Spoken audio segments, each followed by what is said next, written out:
Welcome to Ready Set Exec, the podcast where we sit down with executives across North America to unpack their business, leadership, and expertise. And every other week, join us for Market Watch, all things hiring, real insights and no fluff. Hi, everyone. I'm here with Hernán Rein, a global HR executive with 30 plus years of experience driving cultural transformation, post-merger integration, and leadership development across multinational organizations. He has led 15 plus acquisitions, built global talent and diversity teams, and implemented HR technologies, balancing analytical rigor with human-centered leadership style. Now based in Houston, he advises on companies, investors, executives on designing cultures, leadership systems, and talent strategies that deliver sustainable performance. It's good to have you on today. Thanks. Thanks for inviting me, John. So we were talking a little bit about your career, and what most people don't know is you personally lived in over 8 countries during your career, and it really gives a not only like a global traveler, but you have a global perspective on culture when you're building and working with companies from an HR perspective, right? I know there's a lot of HR executives I talk to in the US that they don't even have a passport for a lot of them. And getting out and seeing the world, I think, is a very important thing. If you're involved in the people function, you got to know how people are and their cultures across the world. Can you tell me a little bit about, Europe, Latin America, North America, and so on? Like, what are some of the challenges you've had over your career? How has the trips been? Where do you love living the most? I'd love to hear all about all that. Yeah, I was born in Argentina, and which means that I was born, pretty much at the end of the map. And I always wanted a little bit to discover the world, being around, study abroad, work abroad, travel. And in a way, I found a career that was very complementary with the lifestyle that I wanted to have. So that was great. Also, if you're born in Argentina or in any country in the third world, the likelihood of you aspiring or looking at spending at least part of your career abroad is pretty high, because that's where supposedly, at least, the best opportunities are, and also the most advanced management practices are. So that was a little bit an aspiration. And as soon as I could, I started moving. Out of curiosity, I studied the languages and learned the languages and started moving around. Early in my career, I moved a little bit around Latin America, small seasons in Chile, in Venezuela, a longer season in Brazil, then I did an MBA, and I did it at INSEAD, which is a school which has many locations, but I went to the Fontainebleau, France location. And out of that, my international, I would say, permanent work career started, and I spent time at the end, 2 times in France, in Germany, in the Netherlands, 2 times in the US, and of course in Argentina, where I come from and where I returned 4 times. So it has been an adventure. My wife has made all of that adventure along with me. We have 3 kids. 1 was born in Paris, 1 was born in Buenos Aires, and the little one was born in Houston. Wow. That's a little bit, in short, our personal adventure. From each one of these countries, we took good and bad stuff, by the way, but we definitely took more good stuff than bad stuff, and family traditions, friends. We visit them and we're somehow local. The US, which is where we spend most of the time and where we're also, our kids grew up, is definitely where we feel also at home. Never been a foreigner in the US. Yeah. Enjoying it so far. Nice. And along the way, as you've taken these different jobs in different countries, like what's been your method of adapting your HR practice to these new cultures? Because in Europe it's entirely different from the US in many ways, right? Yeah, I mean, when you arrive to a country, one thing that you discover is that there are a lot of different cultures, okay, but from an HR point of view, there are countries where regulation is pretty high in the agenda, and compliance with regulation is pretty high on the agenda. And then the HR agenda gets very dense on that side. The US, it's a typical case of that, where HRs spend a lot of time, making sure that they keep the company out of troubles, where compliance is super high on the agenda, where HRs do investigations, which I don't think that I had seen them doing it the same way anywhere else in the world. In other countries, there are other priorities on how an HR builds his career. Unions tend to be super strong in Europe and in some of the, I would say, countries that inherited Europe traditions and labor code. So you see HRs a little bit, building a career through industrial relations a lot of those times. So yeah, it's different. I think that in each case, what you want is to understand a little bit two things. One is what the regulatory environment is, very quickly, just to understand how much latitude of movement you have.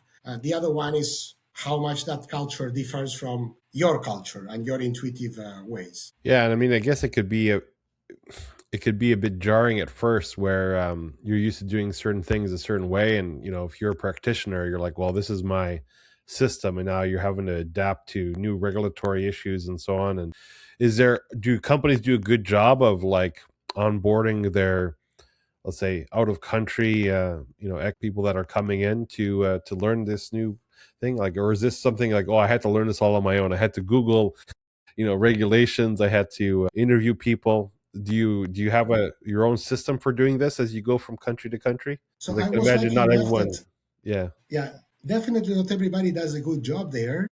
I Hmm. was lucky enough that the company that did my first movements, which was Schneider Electric, let's recognize it here, they did a great job at doing that. I Okay. moved with Schneider Electric, I moved from Argentina to France, which was their home country.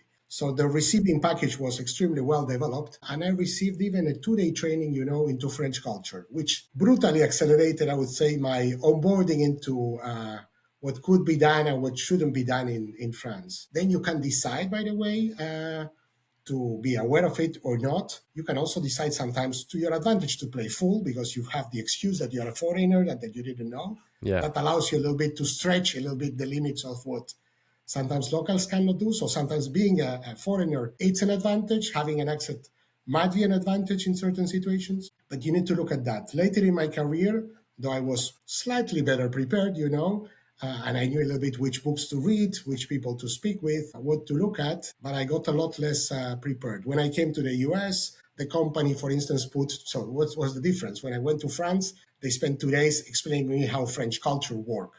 When I came to the US, I spent 2 days with the labor lawyer who explained me How the laws what work. the EEOC was. So that's tells you a little bit about what is relevant in a country or in another country. And are all things that you are, of course, unaware of, are quite difficult to capture, or you take a couple of years, to capture on your own. There's a moment where you say, aha, I got it. Now I understand what's going on here. And your view expands because you were, just seeing this and suddenly you are able to see more.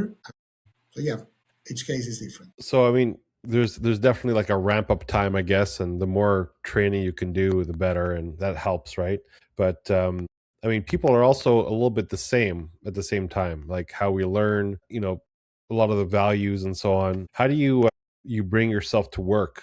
Are you trying to do you take time to, when you go to a new location, are you really taking time to get to know everybody and so on? Are you like with intentionality putting yourself out there, doing meet and greets and so on? Like, what do you typically do when you're, let's say, your first month, just as a strategy? What would you recommend for someone? They got their first assignment abroad and they're like, oh, what do I do first month to get the ball rolling properly here? It's, by the way, not very different at any space where you're new, even if it's in the same country or in the same city, but you just changed company.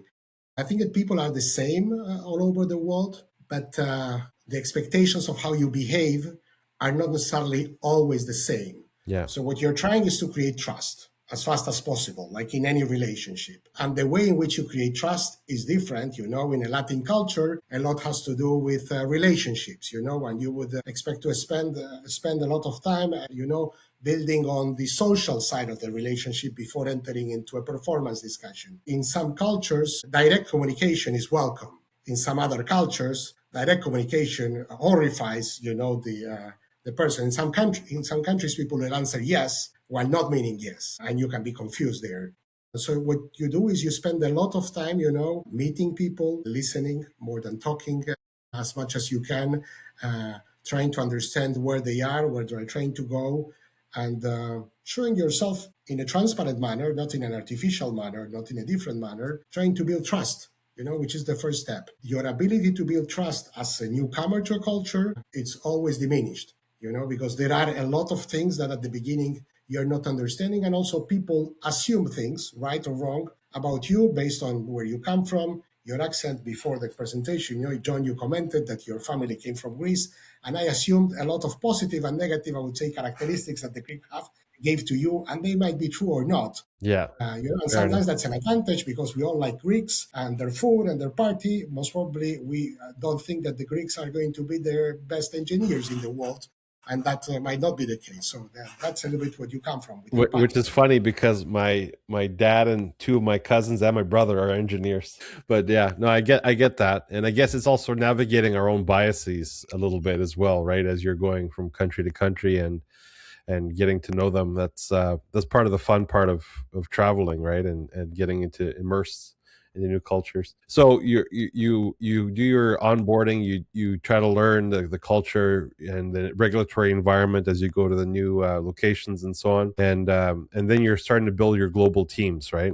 When you're building your global team, there's a lot of different strategies by country in terms of how you're building your team, how you're recruiting, succession planning, and so on. In each location, let's say, what are some learnings you've had in terms of like global team building, right? Where you're dealing with so many different factors in every country for hiring talent, right? Yeah. So regardless that each country is different, your position as a company in each country is different. In some countries you're successful, in some you're just starting, in some you're famous, in some you're unknown, in some you're in the capital city, in some you're far away in a provincial town where less people are willing to work or live. Your scale is different, so also the attractiveness of joining you as an employer is different. I think that there are certain things that you want to have clear, which is what you don't want to negotiate.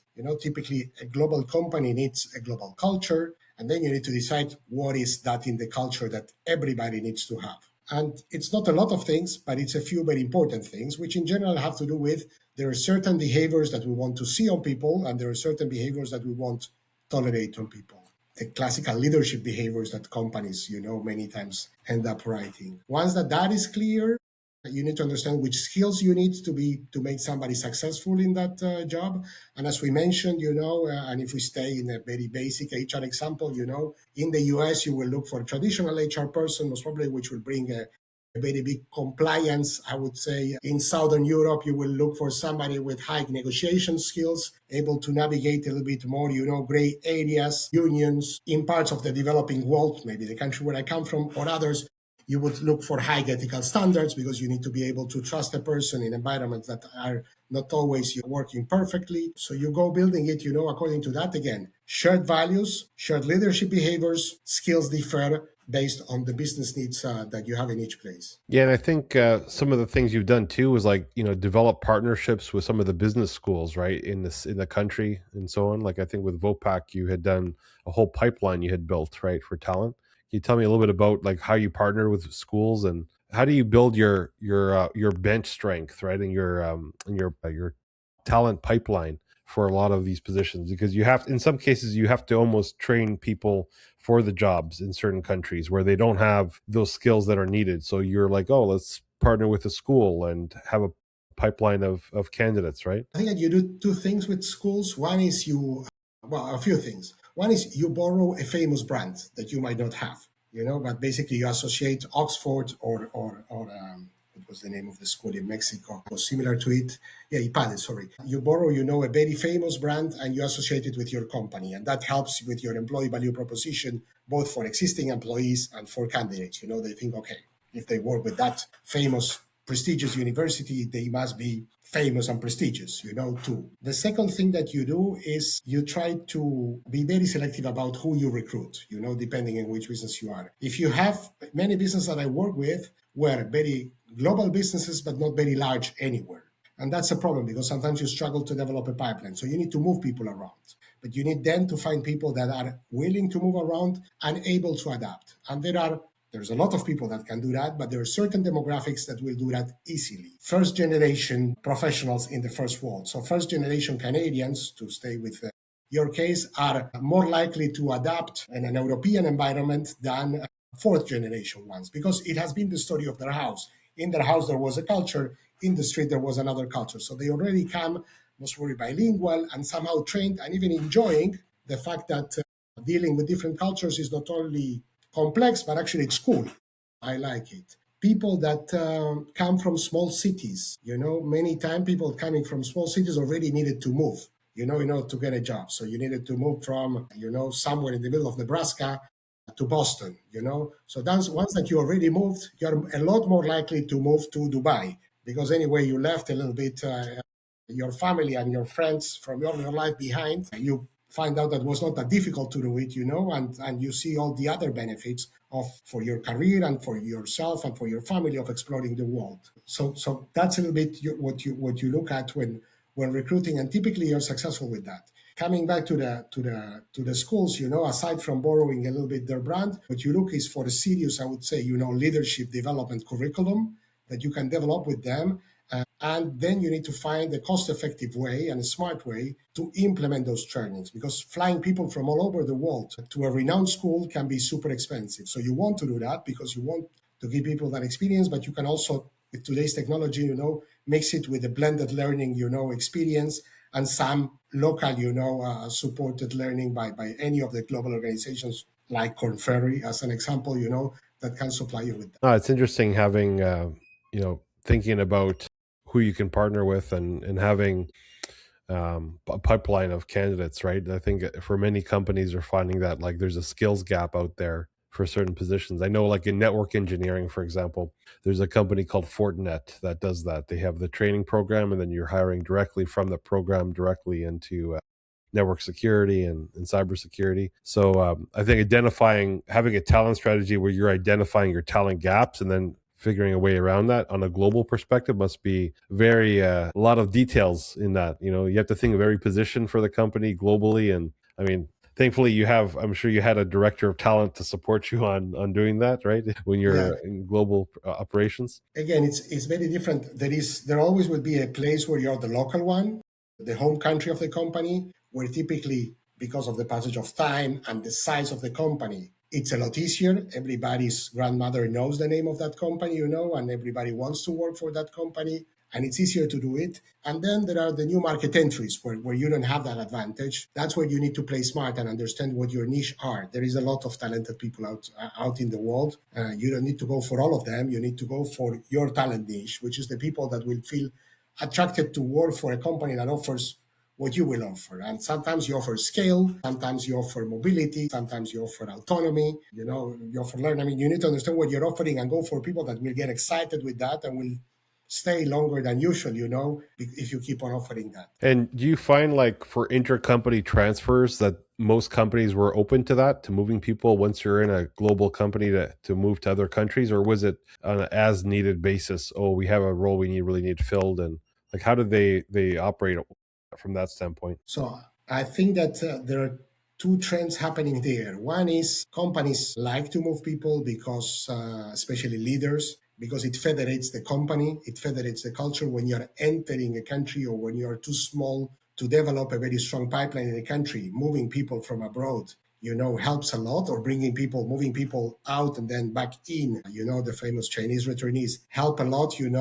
create a solid, unique culture, the informal networks that come with that. So definitely companies benefit on that. At the same time, there is a high cost of moving people because there is taxation issues, immigration issues, schooling issues, housing issues. I think we live in a world where people are moving more and more at a lower cost. So the famous, very expensive expat, which some of us have benefited at some point of our career, is little by little disappearing because there's basically a market where there is more people telling, I'm willing to go there. People are not willing to go to any destination without perks. But I think that a lot of people from developed countries will move to highly developed, industrial countries without the need to pay a premium. If you move people inside the European Union, for instance, the perks disappeared, so it gets cheaper. A lot of people get excited because of the career progression and because they want to live in a place with more sun than the one that they live, because they want to get their kids exposed to learning a language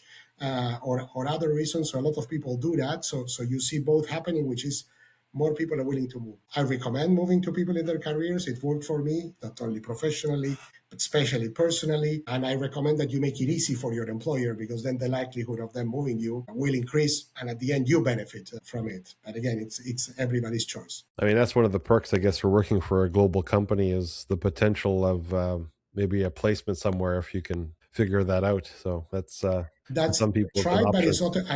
And as we were mentioning, not everybody's looking for that. So when you're recruiting, especially, so I think not everybody's looking for that. Again, in the third world, in countries that are poorer, a lot of people are looking for that. Not everybody, but a lot. In the more developed economies, the US, for example, where a lot of people don't have a passport, not everybody is looking for that. So if you are a global company and you're recruiting in the US, part of your talent strategy needs to be try to recruit people that have that willingness to move.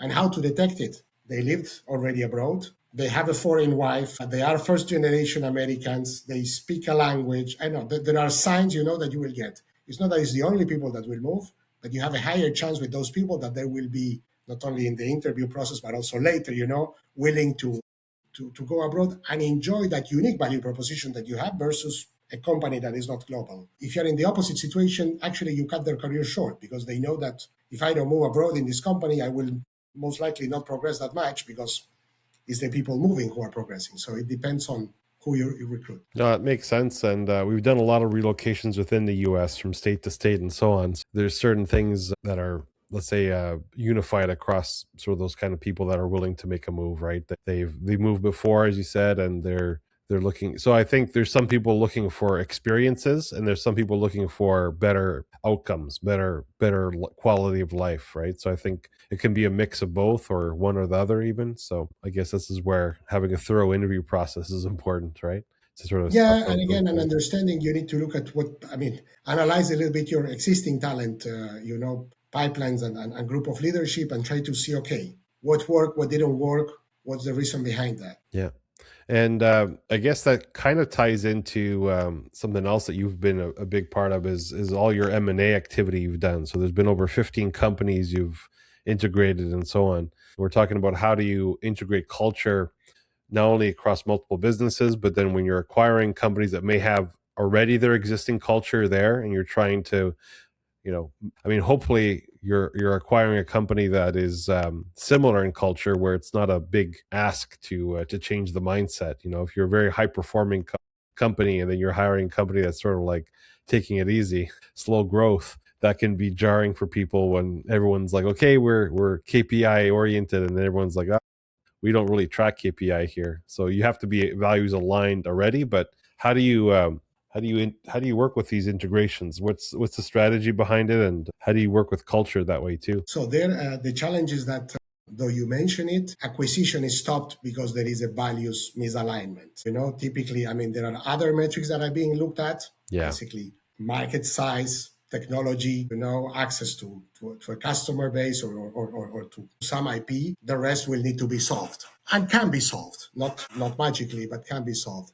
I think that what you do, and again, and many times there's also culture in between, because what you acquired is somewhere else. So all of that comes across. But I think again, an acquisition or an integration of two companies looks a lot like an international move. So few things. One is you need to decide pretty early what you're going to keep and what you're going to change. What you're going to maintain from the past, because that is very important to protect, is the DNA, is what you're paying value for, and what you want to reinvent. And that can be that can not only be on the acquiring party, but also on the acquirer, that you need to look at that. You need to over communicate, I would say, or what feels like over communicating, on the management side, very early on what your plan is, what you're planning to do, reiterate how often you're going to communicate with people and keep people, on board. Because basically, as we said with international moves, you're trying to build trust as fast as possible. And at the beginning, like in any process, trust is not there.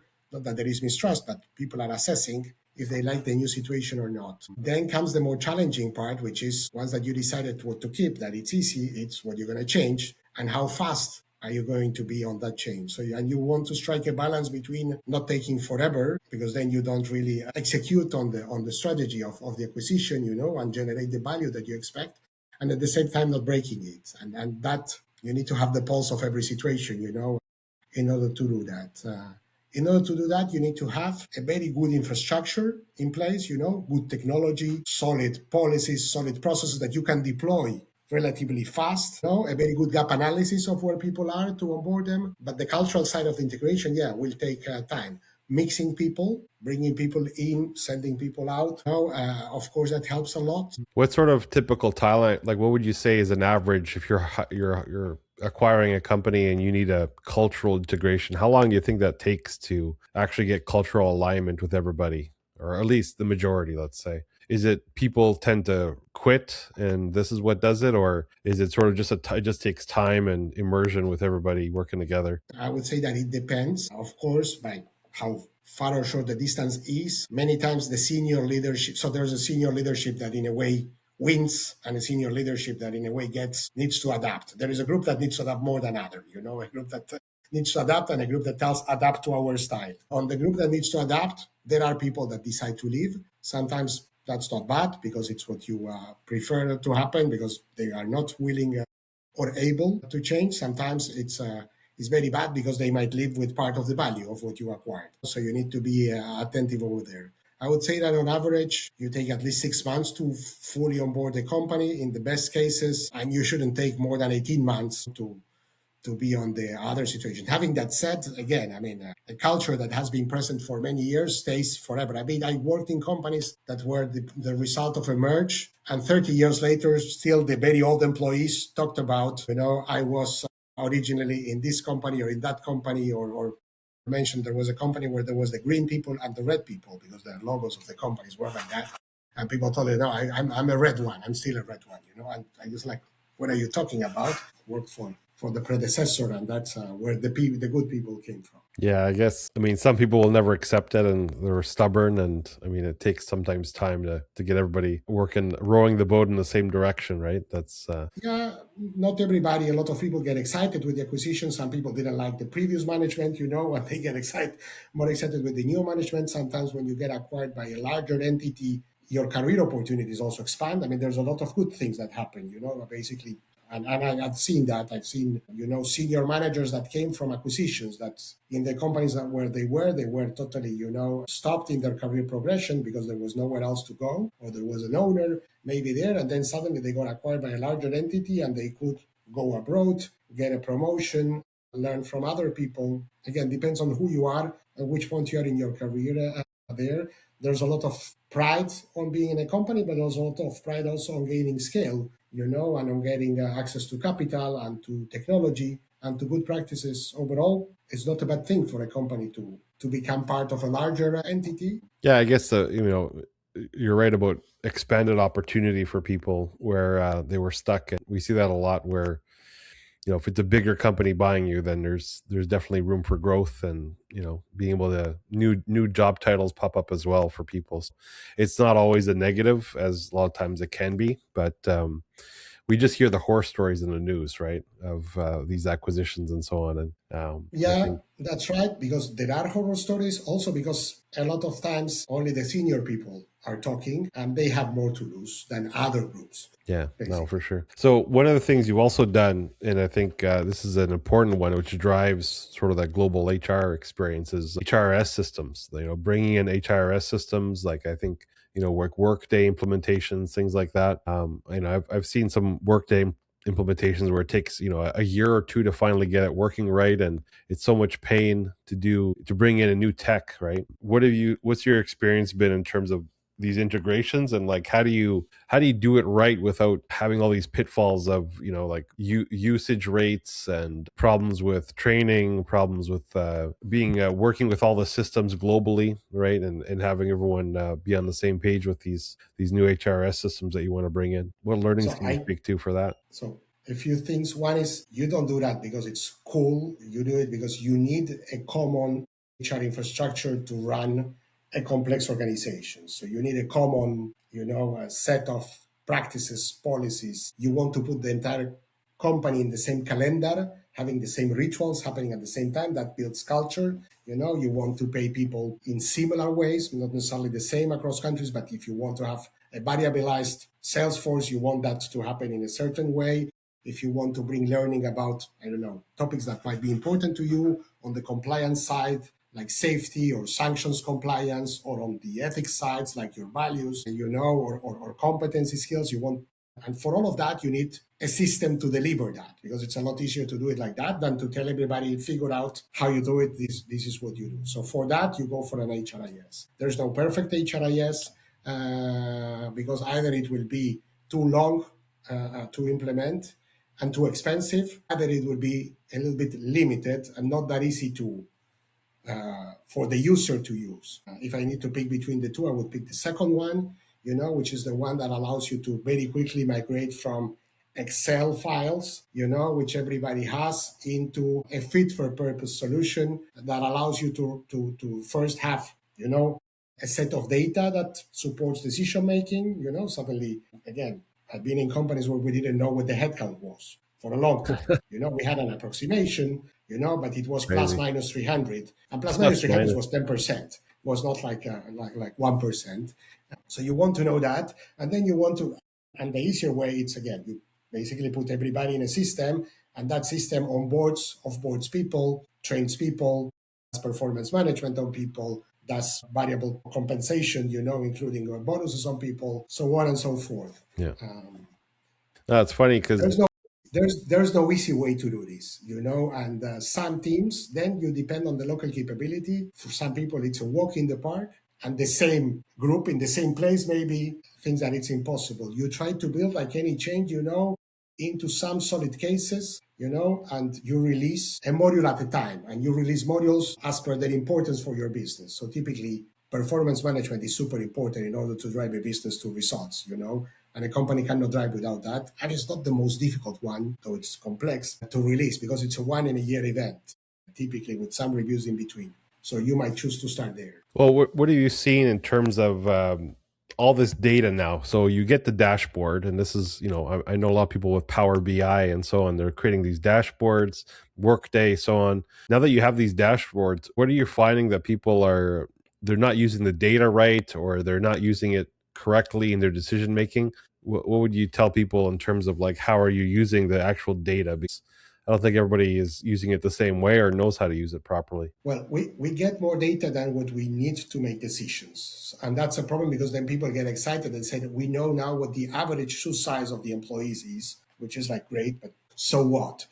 So I have seen that. That's a ridiculous example, but I have seen that. I think that what you need is to gather data that for your business is particularly relevant, so talent pipelines. You want to know where they are, who they are, and the talent density, the amount, the percentage of A players that you have in a certain group, location, geography. You can cut it as good as you want. You want to know, of course, data that has to do with financial support data, cost, benefit cost, labor cost, union related cost. You want to know data that allows you to decide where it makes sense to make investments, in terms of growing a plant or not growing a business, from a skills point of view that you can get from assessment. So there is a lot of data that can help you support business decisions. Those data are all the time updated, but also change in priority as the business progresses. So as you solve an issue, data that was very relevant stops being very relevant, because you assume that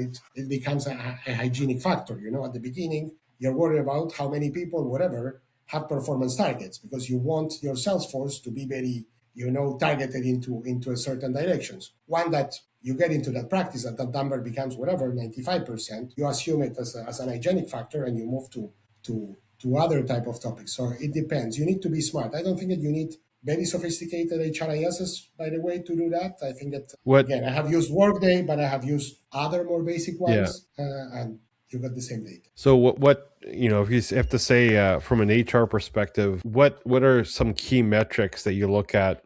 And you did touch on some of them already, but what are some key metrics that most people, like you see, the average HR person is not looking at? What are some data points that you're like, yeah, this is actually nuanced, and if you're not looking at this, you should, ones that are often overlooked in a company from your experience? So define me the average HR person, because I have seen HRs that don't look at any data, to be honest.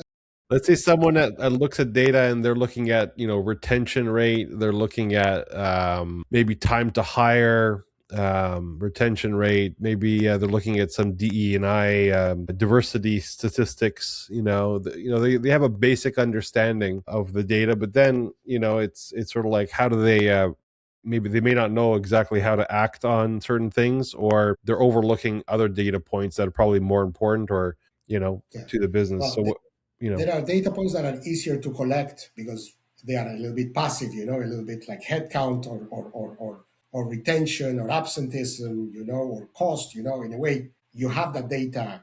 That's the basic data, the core data that you need to have, and you have it, and that's where you start. So that's what people start measuring. And again, you need to keep measuring them. It's not that they're useless, they're useful, but sometimes they are in control. Then I think that there are other points that require more work and more maturity in an organization, because in order to have a talent density map, you need to have been able to assess in a valid way, whatever that is, your talent pools or your leadership pools. But I think the talent density is for sure one that I think that it's a good assessment and predictor of future business performance and success. So how many, again, A players, B players, C players you have at least in the leadership group, of an organization, if you cannot do it all over the place. I think that if you have been able, again, to map skills, to have a very valid skill map, it's becoming more and more relevant nowadays. But again, it's a challenge, and it takes time and education and sophistication to build that skill map. But definitely, it has a lot of value. I think that data that so more than time to hire, which only tells you how fast somebody that might be the wrong person was hired, is time to performance, which is how long you take from bringing somebody on board towards having it doing the job the way you wanted to do the job. Because basically, when somebody quits your job or you open a job, what you want is, I want here tomorrow somebody performing at 100% or 120%. So how long? But again, measuring time to hire is a lot easier than measuring time to performance. So it's a proxy maybe that you're using. But the value one, to be honest, is time to performance, because that's really what you care. If you're hiring the wrong people, and that can happen sometimes when you put the wrong metrics, can be. The other thing that you need to look at is how you are incentivizing people, with metrics you are incentivizing people. If you read the compensation report of any public company, you can get a snap at that. And in a way that, because at the end, incentives affect behaviors, and incentives also affect how people are measuring what success looks like. Well, that makes sense.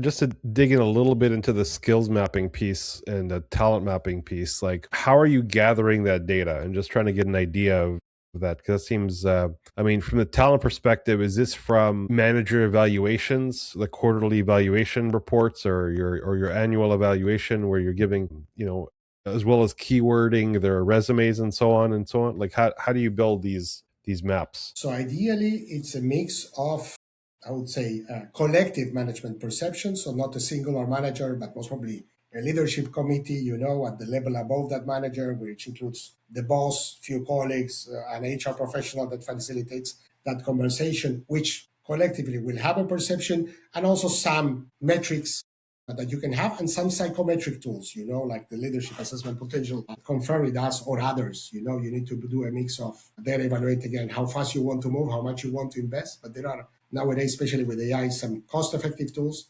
And I think with all those inputs, you can definitely decide how you position somebody, both on the performance axis and on the potential axis, which, as we know, are different ones. The periodicity of that, I don't think that needs to be done, every quarter. I think that then you're overdoing it, and wasting your time. It doesn't change that much, and most probably it doesn't need to be done every 5 years either, So yearly, maybe it's right for most organizations. Then you need to decide when you do it. Otherwise, again, you're over-investing on that capacity. After that, what is important is what actions you take, both on the individual development of that person, and also collectively to maintain or repair an organization when that is not happening. That makes sense. And developing the whole L&D pipeline was something I actually was talking with an L&D executive earlier in another episode. We're discussing about how a lot of companies aren't taking L&D too seriously, or they don't have a full L&D department, and the way their approach to L&D is patchwork often, or off-the-shelf LMS systems, rather than developing a system that's going to develop their talent pipeline. And so I think, those kinds of investments also needs leadership to be sort of aligned with a strategy of learning and development. They're taking it seriously. They're seeing that they got to help people level up to reach their potential because they see they have a lot of high potentials maybe in the company. And what are we going to do with these people? Because they're going to leave otherwise, right? If you don't give people a pathway to improve, then you're going to be seeing them leave because they're going to want to get that promotion if they're ambitious, Yeah, yeah. I think everybody wants to get a promotion, the high potentials and the not so high potentials, by the way. So there's and there's a lot of people that want to leave, and then they might leave or not leave. But so there are those are two separate metrics. You measure the first one with engagement and the second one with attrition. And you can have the wrong problem sometimes there. The issue with L&D is that either you have the scale to afford it, and be able to do it. You're a very large company. You're the national oil companies of this world, the electrical utility or the big, fast-moving consumer good company, and you can definitely do that. If you are a mid-size or smaller, it's a challenge, because you need to have a system. A system was probably translated to a lot of languages that can be delivered, online, because you cannot have every time, everywhere, people in front, asynchronous, and then the content needs to be relevant. You need to decide which part of that system are non-negotiable to you, are important. I worked in companies where at the core of the company, whatever safety, industrial safety, was super important, and everything was done internally and very seriously. And you could see that also in the KPIs, in the way the company performance on that category was. I worked in other companies where the lean manufacturing, philosophy was pretty important, and central as part of their culture, and there was a lot of emphasis being done there. But at the end, you have a whole array of topics that you want to train people on. Some you can buy off the shelf, to be honest, and some you can have them optional. Some you will need to really develop internally.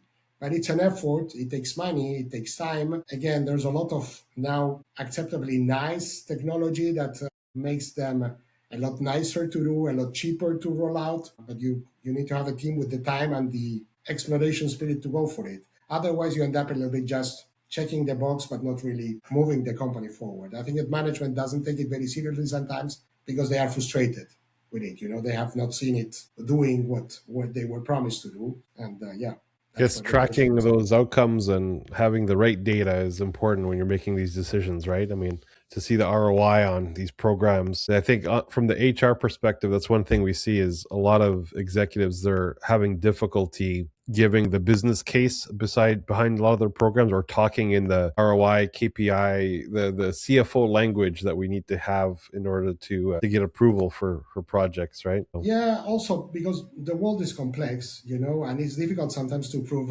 how much the safety of a company, it's great because a lot of investment in training has been done, especially because there's a delayed effect. You don't create culture in 2 months. You create culture over years, And even if you stop training people in a place with the right culture, you will still have the results for a couple of months or years, because also you don't destroy a culture in 2 months. So that connection, which is not always direct, it has a little bit of a moment of what you believe on, where your values are. You either believe that is adding and you see it, or you don't. It's not that, otherwise it would be very easy to train anybody on anything. You would say, I will now teach you how to sell better, and everybody is a great salesman. It's not like that. It takes a lot of time, a lot of repetition, a lot of effort, and a lot of people still fail. Yeah. Well, I mean, if it was that easy, everyone would do it, right? So we need people like you that have that global experience to go around and get things right. So can appreciate that. And I think that if we recruit the right people, the rest is a lot easier, and the opposite is true. All right. Well, I appreciate your time. It was great having you on. Thank you, John. A pleasure being here too.